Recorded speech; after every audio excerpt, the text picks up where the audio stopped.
My name is Marisol Delgado. I am 61 years old, and I used to believe that the people you build things for will, at minimum, tell you when they decide to tear them apart. I was wrong. I should explain what I mean by build things, because it matters to everything that comes after. I was not a woman who inherited wealth. My parents came to this country with 2 suitcases and a combined $40, and they worked service jobs until their knees gave out. What they gave me was not money. It was a particular kind of stubbornness, the kind that does not announce itself, that just keeps showing up at 5 in the morning and does not leave until the work is done. I carried that into my 20s when I got my real estate license, into my 30s when I started buying distressed properties and renovating them myself on weekends, and into my 40s when I sold enough of them to buy the one thing I had been quietly planning since I was 32 years old, a beach house on the Carolina coast. Not a mansion. 3 bedrooms, a wide kitchen with windows that face the water, a wraparound porch with boards. I refinished myself over a single August weekend. I paid $415,000 for it in 2009 when the market was soft and I had cash saved.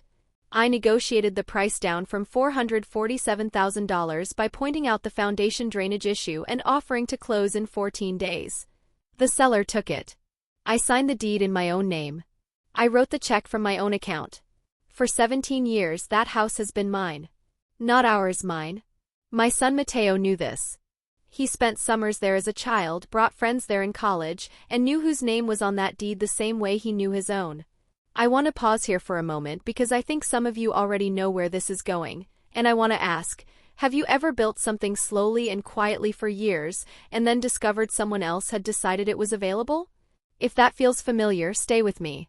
I retired 18 months ago from 29 years in residential real estate, first as an agent, then as a broker, then as a managing partner of a 3-office firm I helped build from a single rented desk in a strip mall in Charlotte. When I retired, I did 2 things. I sold my share of the firm for $1.2 million. And I decided that the beach house was no longer a vacation property. It was where I was going to live the second half of my life. I had been planning the transition for over a year. I had a contractor lined up to update the master bathroom, walk-in shower, proper lighting, the kind of bathroom a 60-year-old body actually needs. I had a landscape company scheduled to redo the front beds. I had a whole list, written in the yellow legal pad I keep on my nightstand, of the small improvements I had been deferring for years because I was always too busy working to stop and actually enjoy the house I owned. I drove down from Charlotte on a Thursday morning in late October, windows down, thermos of coffee in the cup holder. The drive is 4.5 hours and I have made it so many times I barely need the GPS anymore. I know the exits. I know where the traffic backs up near Wilmington. I know the exact curve in the road where the smell of the ocean first comes through the vents. I was looking forward to this trip the way you look forward to something you have earned in the quietest, most private part of yourself, not excitedly, but with a settled, deep certainty. I noticed the trucks before I finished pulling into the driveway. 2 of them. A white flatbed loaded with lumber, and a dark green contractor van parked at an angle across the grass that borders the driveway. The front door of the house was propped open with a cinder block. There was a radio playing somewhere inside, a country station turned up loud enough to carry out to the porch. I sat in my car for a moment. I set my coffee thermos on the passenger seat. I counted the vehicles. I looked at my house, the one I owned outright, no mortgage, and registered what I was seeing, scaffolding along the side exterior wall near the master bedroom window. A dumpster I had not ordered parked on the gravel pad beside the carport. Then I got out of the car and walked inside. The kitchen was gutted. Not partially. Gutted. The cabinets I had chosen myself from a showroom in Raleigh, solid maple, soft close hinges, were gone. The countertops were gone. The farmhouse sink I had paid extra to have properly fitted was gone. There was drywall dust on every surface, and through the open wall where the upper cabinets had been, I could see bare studs and a tangle of exposed wiring that had not been there in July when I last visited. A man I had never seen before was measuring the back wall with a tape measure. He was young, maybe 25, wearing a gray t-shirt with a company logo I did not recognize. He looked up when he heard me come in and showed no particular alarm at finding a 61-year-old woman standing in the middle of what used to be her kitchen. "Help you?" he said. "This is my house," I said. He nodded slowly, like that was mildly interesting. "You must be Mateo's mom. He said you might stop by." He said to go ahead and let you look around. Let me look around? In my own house. I squared the papers in the folder I was still holding from the car, the contractor bids for my bathroom renovation, and said nothing for a moment. Where is he? I asked. Drove down to Wilmington this morning. His wife's family is flying into ILM this afternoon, so. He shrugged, turned back to the wall, and made a notation on his clipboard. I walked through the rest of the house. The master bedroom, my bedroom, the room with the east-facing windows I chose specifically because I like to wake up to the light off the water, had its closet emptied and reframed. The wall between the master closet and the ensuite bathroom had been partially opened. New drywall was stacked along the far wall. The fixtures I had already purchased for the bathroom renovation, the ones sitting in boxes in that very room since July, were gone. Moved, I would later find out, to the second bedroom, which was being reframed as a primary suite for someone else. I stood in the doorway of what had been my bedroom and felt the cold draft coming from the opened wall. My throat tightened the way it does when your body understands something before your mind has caught up to it. I called Mateo from the porch. He answered on the third ring, cheerful, the sounds of an airport arrivals hall behind him. Mom? You made good time. What do you think? It is going to look incredible when it is done. What, I said, is being done to my house? There was a small pause, brief enough that someone who did not know him might have missed it. I have known him for 34 years. I was going to talk to you about this, he said. I have been meaning to call. Elena's parents are coming from Guadalajara and they need somewhere to stay, and honestly the house just sits empty most of the year, so it made sense to. Mateo. Update the layout so there is a proper primary suite on each end, so everyone has privacy, and the kitchen needed to be redone anyway, you said so yourself. Mateo. My voice was level. Whose name is on the deed to this property? Another pause. Longer this time. Mom, it is not like that. It is still your house. We are just making it work for more people. I am going to ask you one more time to tell me who authorized this construction. Look, I figured you would want the update anyway, so I thought. Did you speak to an attorney before doing this?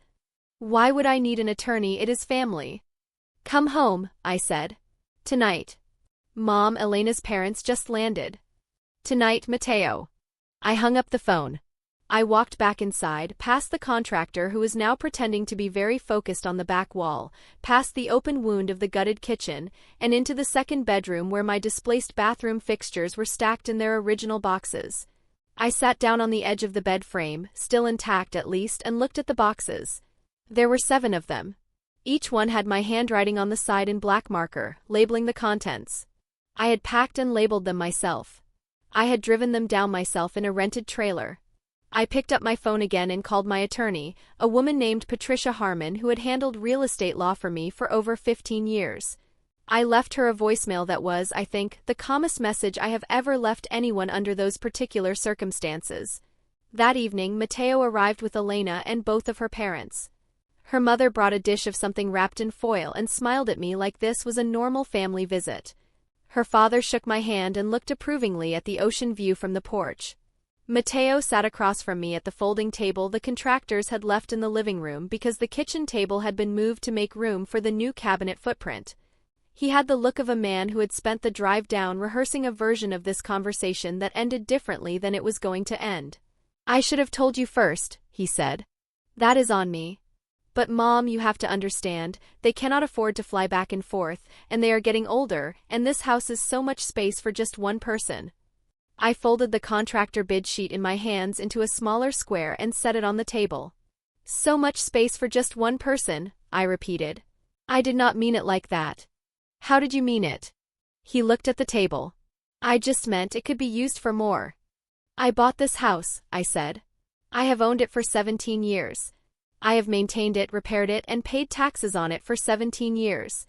At no point did I indicate it was available for a second household to move into. They are family, he said. They are your family, I said. By marriage. For 4 years. His jaw tightened. Elena, who had been quiet at the kitchen counter, the contractor had reinstalled the portable island so we had somewhere to set things, spoke up quietly. Marisol, we just thought it would be easier for everyone this way. I looked at her. She was a kind woman, I had always believed that. She was also a woman who had just arrived at a house her husband had been renovating without the owner's knowledge and seemed to find it a reasonable place to be. Easier, I said, is rarely the same thing as right. What happened in that kitchen, or rather what happened where my kitchen used to be, was not the first time Mateo had treated my property as a communal resource. It was simply the first time the scale was large enough that I could not pretend otherwise. The thing about a pattern is that it does not announce itself. It builds in layers, each one thin enough to dismiss on its own. When Mateo was 26, he borrowed my car for a weekend trip and returned it with a cracked front bumper he had not mentioned. When I found it and called him, he told me he had meant to bring it up, and added that he figured I had insurance, so it was not really a big deal. I paid the deductible. I said nothing beyond asking him to tell me when something happened to my property.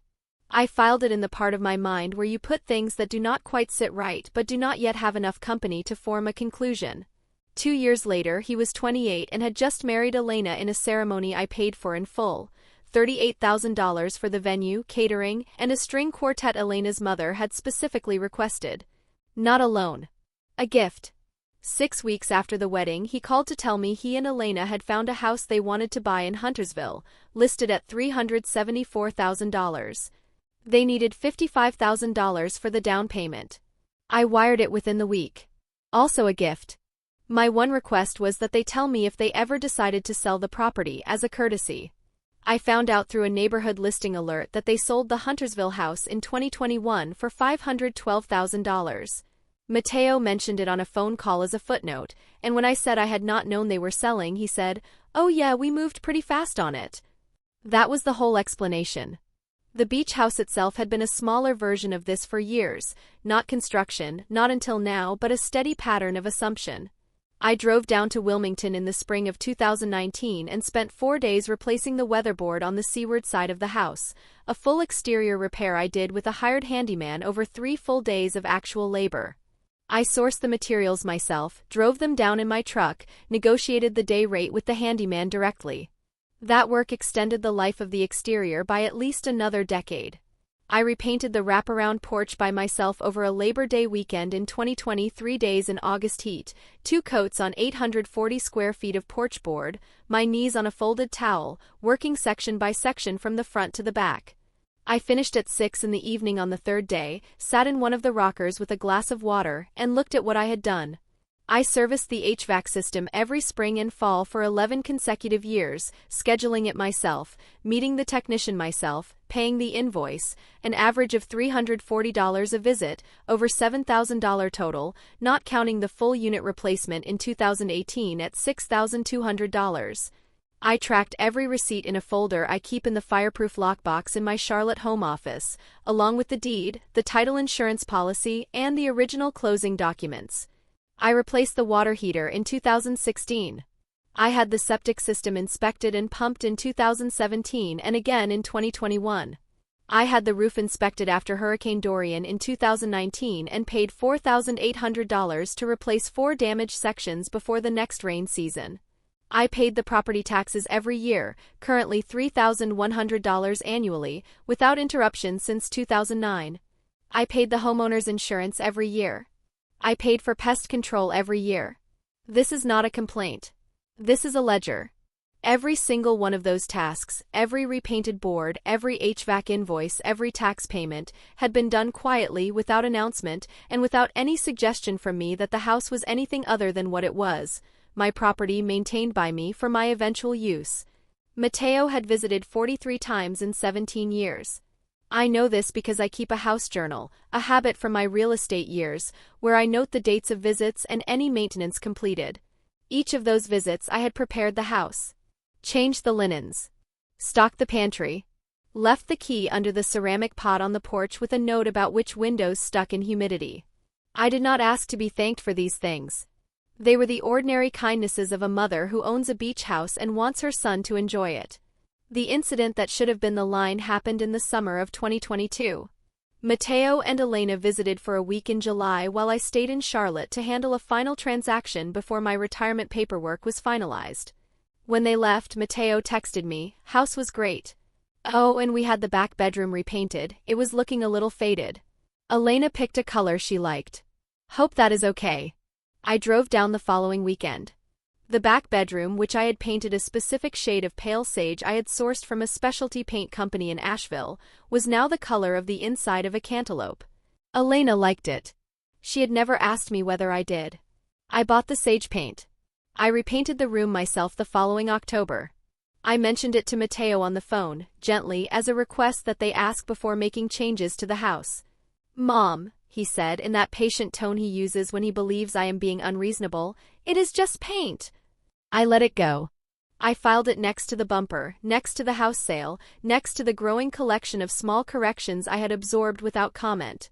I was, I think now, too quiet for too long. The morning after my arrival, I woke up in the second bedroom, my own fixtures stacked in boxes around me, the sound of the ocean coming through the window the contractors had not touched, at 5:15. I lay in the dark for a few minutes, listening to the water. Then I got up, made coffee on the electric kettle I had packed in my overnight bag because the kitchen was not functional, and sat on the porch while the sun came up. Patricia Harmon called at 8:30 sharp. "I got your voicemail," she said. "Tell me what you walked into." I told her. All of it: the gutted kitchen, the reframed master bedroom closet, the moved fixtures, the contractors who had apparently been given access by my son, whose name appeared nowhere on the deed to this property. "How did they get in?" she asked. "There is a lockbox. I gave him the code 5 years ago when I was having a health scare and wanted him to be able to get in if something happened to me. I never changed it." "Was there any written agreement? Any text message where you said yes to construction?" "No." "Any verbal agreement you mentioned to a third party?" "No." I heard her writing. "This is straightforward on the property law side. It is your house, your deed, your right to terminate any unauthorized construction. The question is how you want to proceed." "I want to understand what I am looking at," I said. "All of it." "I will have something for you by end of day," she said. I spent the morning going through the house with my phone, photographing every room: the gutted kitchen, the reframed bedroom wall, the dumpster in the carport, the stacked lumber by the side entrance. I photographed the permit notice taped to the inside of the front door because there was one. They had pulled permits. The permit listed the property address. It did not list me as the authorizing owner. I sent the permit photograph to Patricia.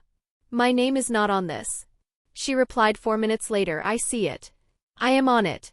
At 11 o'clock, Matteo came downstairs.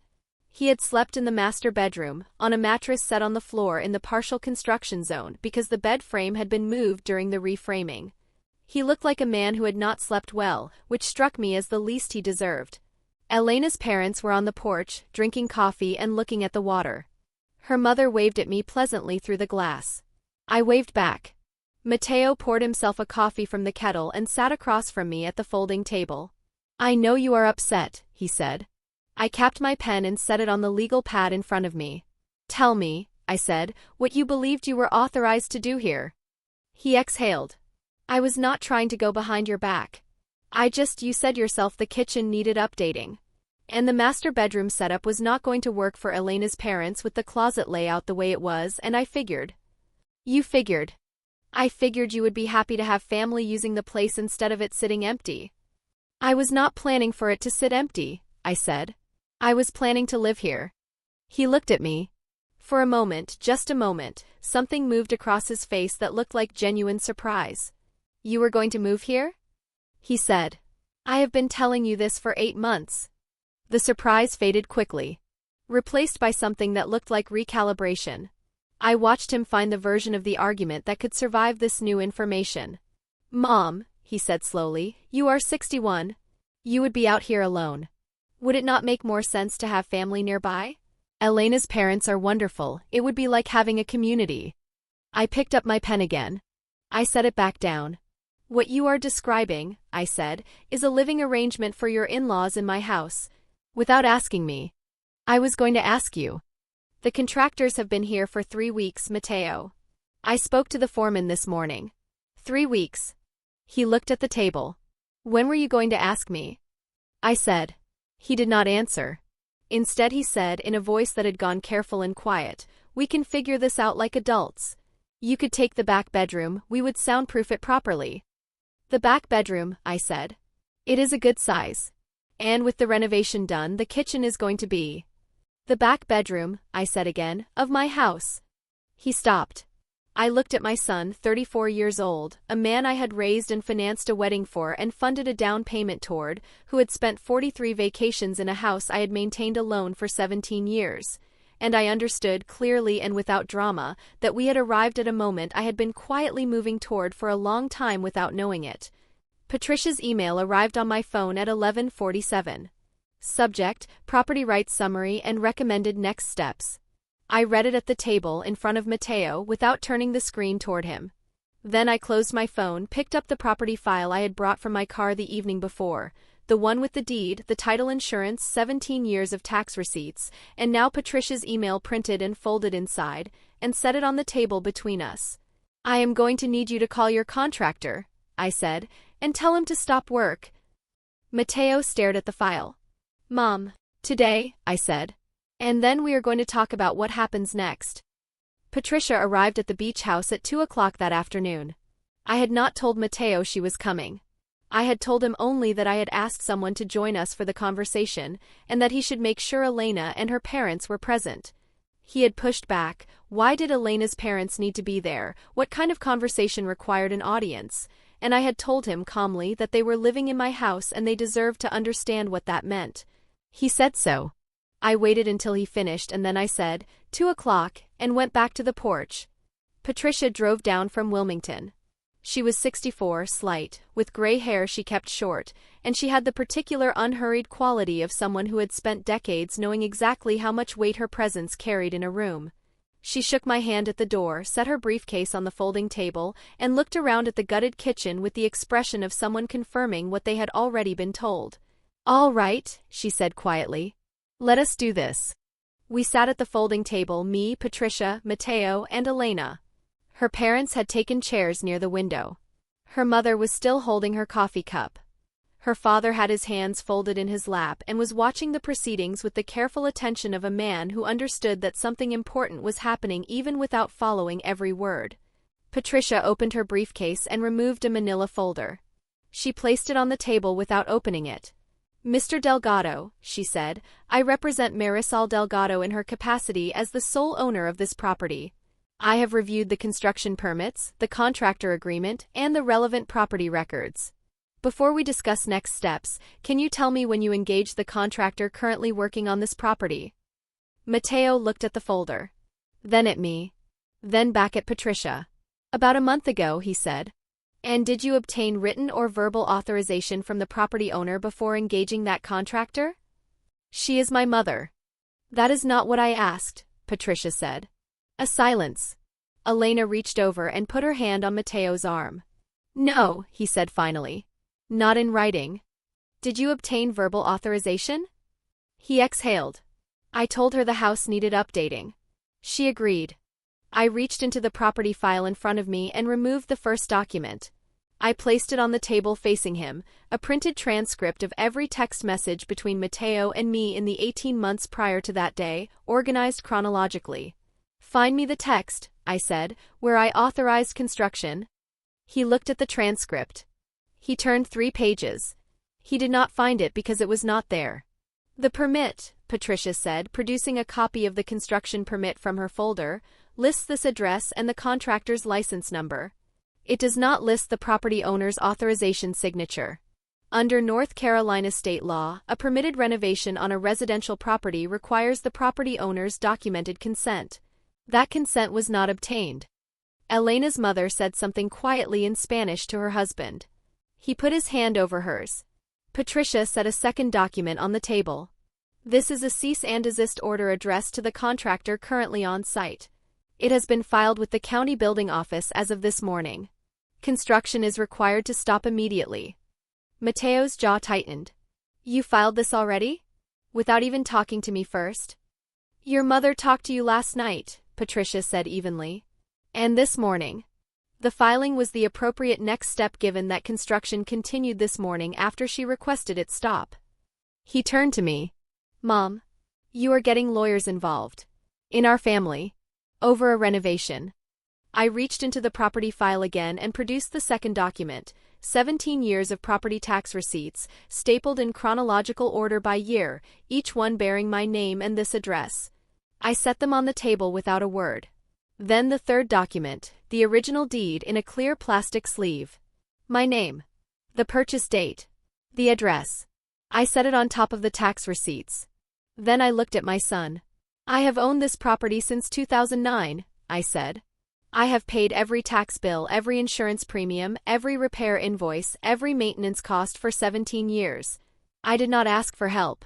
I did not ask for credit. I did not ask you to manage this property on my behalf. Mom, you told the contractor to begin 3 weeks ago. I want you to tell me what you believed gave you the right to do that. He looked at the documents on the table. Something shifted in his face, the search for an angle that still worked. When he spoke, his voice had gone tight. I thought, he said slowly, that you would see it was the right thing for the family. Elena's parents are getting older. They cannot afford to visit constantly. And you are out here alone, Mom. I was trying to help. You were trying to help, I said. Yes. By gutting my kitchen. By making the house work for more people. I folded my hands on the table. Tell me something. In the 34 years you have known me, when have I ever needed you to make a decision about my property without asking me first? He did not answer. That is what I thought, I said. Patricia slid a third document across the table, a formal notice of unauthorized construction, outlining the legal position and the remediation options. He read the first paragraph and set it down. So what does this mean? He said. What are you actually going to do? That, I said, depends entirely on what you do in the next 24 hours. The contractor left that afternoon. I watched him load his tools into the green van from the porch, the cease and desist order folded in his back pocket. He was professional about it, no argument, no scene. He had been retained by Mateo, not by me, and once Patricia made the legal situation clear by phone, he had no reason to stay. Elena's parents moved to a hotel in Wilmington that evening. Her mother hugged me at the door in a way that felt genuinely apologetic, and I believed her sincerity even as I understood that none of this had been her idea. Her father shook my hand again, and I thought I saw something in his expression that was close to embarrassment. I did not hold it against either of them. They had been placed in an impossible position by a man who had not thought through what he was doing to anyone, including them. Elena stayed. She sat across from me at the folding table after her parents left, while Mateo stood near the window with his arms crossed, and she said something that I think she meant as a peace offering. I should have asked you. Before any of this started. That is on me too. I looked at her for a moment. Yes, I said. It is. Thank you for saying so. Then I turned to Mateo. What I want to say about what happened next is that I did not enjoy it. There is a version of this kind of moment that people imagine as triumphant, where you stand up and lay out your evidence and feel righteous. That is not what it felt like. It felt like something I had been putting off for a long time, and putting off again was no longer an option. I want to tell you some things, I said to Mateo. And I need you to listen. He turned from the window. He sat down. You told me, I said, when you brought the car back with the cracked bumper, that you figured I had insurance, so it was not really a big deal. I paid that deductible and I let it go. But that was the first time you told me, without quite saying it, that my property was something you could use and return damaged and assume I would absorb the cost. I was absorbing the cost. I just did not name it. He opened his mouth. I kept going. You told me, when I found out you had sold the Huntersville house without mentioning it, that you moved pretty fast. That was the whole explanation. $55,000 I gave you for that down payment. A gift, I said so. I meant it.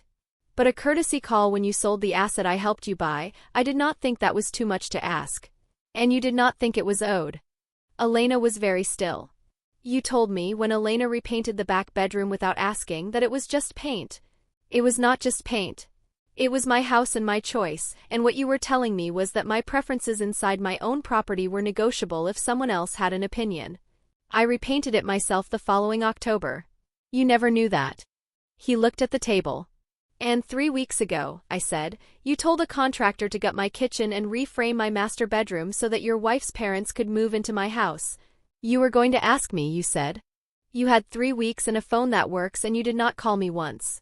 What you have been telling me, Mateo, in smaller and smaller ways for years, is that you believe this house is yours to decide about. That my ownership is a technicality. That if your reasoning is good enough, the deed does not really matter. He was quiet for a long moment. I was trying to take care of people I love, he said. It came out smaller than I think he intended. I know, I said. And while you were deciding how to take care of the people you love, I was replacing the weatherboard on the seaward wall. I was repainting 840 square feet of porch board on my hands and knees in August heat. I was writing the tax check and the insurance check and the HVAC invoice year after year without asking you to share $1 of it. That is what I was doing. I was taking care of this house. For 17 years. So that when I was ready to stop working, I would have somewhere that was mine. He looked up at me. His eyes were wet. He did not cry, he held it, but I saw it. I am sorry, he said. It was the first time that evening he had said it without a qualifier attached. I know, I said again. I stood up, gathered the property file, and walked to the kitchen doorway, the open, gutted kitchen with its bare studs and dust-covered floor. The contractor will be back, I said, when I hire one. To restore what was here. I will send you the invoice. I did not slam the door on my way to the porch. I left it open. I sat in the rocker I had sat in at the end of that Labor Day weekend in 2020, after 3 days of painting, and I looked at the ocean. That was 8 months ago. The kitchen is finished. The maple cabinets are back, different ones because I chose new ones because I was ready for a change I actually wanted, and the farmhouse sink is back too, because it turns out I was right about the farmhouse sink. The master bedroom is mine. The bathroom renovation I planned is done. I wake up to the light off the water, the way I always planned to. Mateo and I talk. Not as easily as we used to, but we talk. He came down in the spring with Elena and they spent a weekend, and he fixed a loose board on the porch railing without being asked, and when he left he hugged me for a long time without saying anything.